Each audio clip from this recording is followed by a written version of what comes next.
orang tua masing-masing. Melihatnya seperti apa, Gus? Saya itu kalau lihat mahal ini itu gimana? Paling suka banget aku. Artis muda suaranya itu kalau nyanyi apa itu? Istri saya kan suka banget tuh lagu yang sial itu ya. Jadi ya saya sebagai salah satu penggemar ya dari jutaan orang, salah satu penggemarnya. Saya ingin mengucapkan selamat baik sebagai Ketua Umum BKN, sebagai Onerawan Bidadari kepada Mbak Mahalini dan Mas Rizky Febian. Rizky Febian itu kan putranya Pak Sule. Nah, Sule Sule itu lucu. Kemarin temennya itu kan siapa itu? Bang Ajis Gagap ya. Kemarin kan Bang Ajis ke restoran saya ke Rawon Bidadari. Nah, tinggal kita tunggu deh Bang Sule. Bang Sule di pernikahannya kapan? Pernikahannya? Tanggal 10. Oh, tanggal 10 ya. Ya kalau misalnya Rawon Bidadari diberi kesempatan untuk istilahnya sumbangsi, kami siap untuk ya minimal 1000 porsi lah. Rawon Bidadari untuk Rizky Febian dan Mahalini. Gratis. Rawon Bidadari gratis.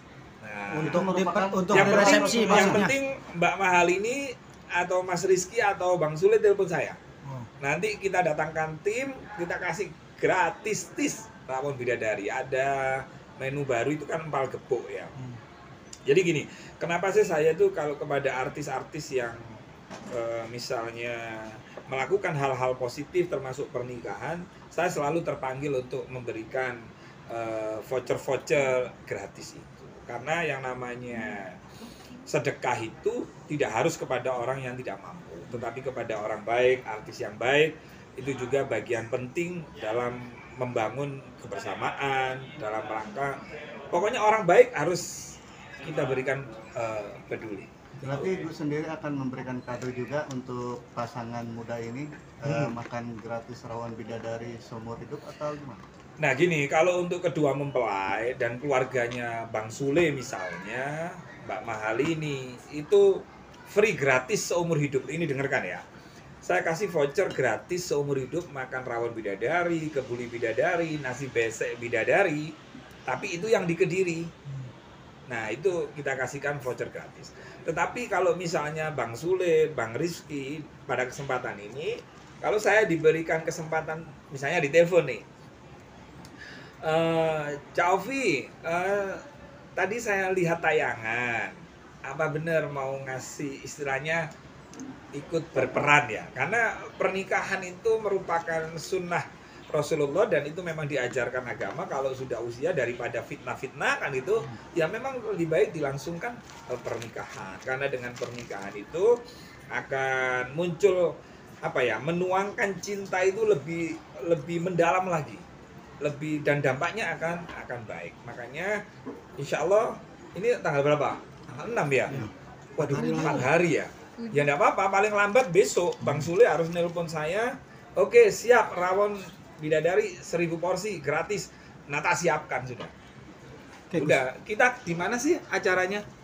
Anunya, resepsi pernikahannya? Rencananya sih di hotel. Oh, di hotel. Tentu kan ada EO-nya, kan gitu kan. Ya pokoknya Rawon Bidadari siap deh. Untuk artis-artis yang mau nikah, asal konfirmasi, asal telepon saya, insya Allah kami akan memberikan gratis menu untuk tamu-tamu undangan yang terhormat. Dan ada menu baru namanya empal gepuk, empalnya besar. Ada itu. Nah, Gus, di balik suasana bahagia ini juga kan kita tahu Rizky Febian dan Mahalini juga kemarin lumayan dapat kontra ya Gus ya.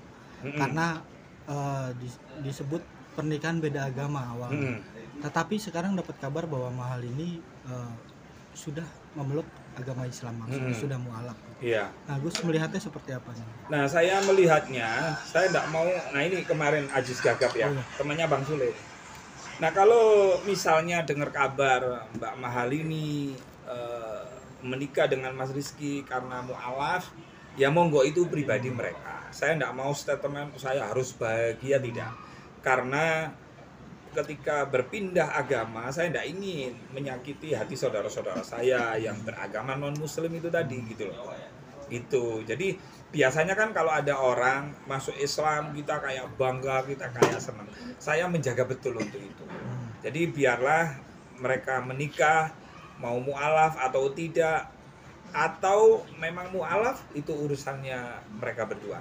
Yang terpenting adalah bagaimana dalam menjalankan pernikahan janji suci ini mereka tidak diterjang badai atau istilahnya berpisah di tengah jalan. Itu aja sih. Urusan mau mu'alaf atau tidak saya serahkan kepada Mas Rizky dan Mbak Mahalini, karena mereka tahu mana yang harus dilakukan dan mana yang tidak. Itu aja. Ya, tapi kalau menurut sepuh-sepuh sendiri gimana sih Gus kalau pernikahan beda agama itu Nah sebenarnya? gini kan, kalau kita kan ada MUI namanya, Nahdlatul Ulama juga memberi pandangan. Nah, hampir keputusan Majelis Ulama bahwa nikah beda pandangan kan memang dilarang betul. Bukan dilarang sara atau rasis, bukan. Karena untuk mengantisipasi, wong nikah seagama aja sering berantem, sering bentrok, apalagi tidak seagama, kan itu kan alasan sehingga pernikahan beda agama itu sangat dilarang. Tetapi kan ada pula juga pernikahan yang beda agama ternyata harmonis sampai di akhir tua dan lain-lain kan gitu. Berarti mereka ini betul-betul sudah matang. Makanya saya tidak mau masuk dalam urusan beda agama karena ini hal yang sensitif. Silakan kalian berdua kalau memang ingin melangsungkan pernikahan, bisa punya anak, bisa cucu, sehingga dalam pernikahan itu bisa membahagiakan keluarga masing-masing, kan gitu kan. Itu yang poin pentingnya itu dalam pernikahan itu. Nah, kemarin juga sempat diadakan sebuah adat di Bali untuk sebelum akhirnya akad nanti. Jadi mahal ini mengadakan adat dulu di Bali. Nah, Gus melihatnya seperti apa? Apakah ini memang satu budaya atau dalam Islam itu? Kan begini, kalau dulu itu saya lihat adatnya Mbak Mahal ini kan waktu itu masih dalam istilah belum menuju pernikahan ya, masih dalam adat istiadat masing-masing. Ya kita hormati aja adatnya itu. Yang penting endingnya gitu loh. Endingnya rumah tangga kalian ini apa berantakan, apa berantem, kan begitu gitu loh. Saya lebih kepada endingnya gitu. Karena urusan nanti saya ngomong, oh ini dilarang ini, nanti dikira kok metuek sekali, metuek itu bahasa kok kemelinti sekali. Makanya saya serahkan sepenuhnya kepada Mas Rizky, Mbak Mahalini. Jadi setelah pernikahan kita tunggu karya-karyanya, itu aja sih kalau saya melihat dari sudut pandang bagaimana kalian bisa menghargai satu sama lainnya gitu loh. Saling cinta, apa tujuan cinta? Membahagiakan orang yang kita cintai. Nah di sekitar orang yang kita cintai ini kan ada keluarganya. Nah bagaimana keluarga juga merasakan dampak yang positif juga. Saya yakin Bang Sule ini kan sudah pengalaman lah dalam masalah rumah tangga. Tentu sebagai orang tua pasti akan berbagi kepada anaknya di titik-titik mana yang bisa menyebabkan persoalan rumah tangga itu akan berakhir dengan berpisah. Karena saya sendiri ya juga mengalami ujian yang sangat berat.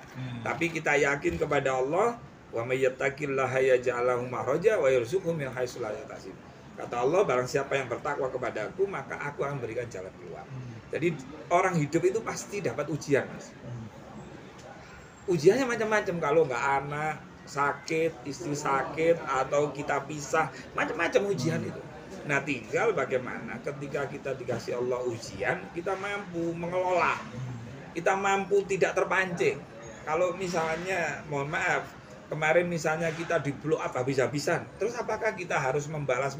Kan enggak gitu loh. Karena masalah rumah tangga adalah masalah internal, dan itu harus dipegang teguh, jangan sampai masalah internal, apalagi menyangkut aib pasangan misalnya, ini jangan sampai terpublish, jangan sampai keluar, dan itu jadinya hibah. Nah orang kalau hibah itu sama hanya memakan bangkai saudara, nggak nyaman hidupnya itu gitu loh. Terus pokoknya doanya lah Mbak Mahal ini saya doakan, Bang Sule saya doakan mudah-mudahan punya menantu sudah cantik, pinter, terus seneng sama keluarga, itu kan keren. Mas Rizky juga begitu. Saya tunggu deh karya-karyanya, jangan berhenti ketika sudah menjadi ibu rumah tangga atau bapak rumah tangga. Teruslah berkarya untuk Indonesia. Terima kasih.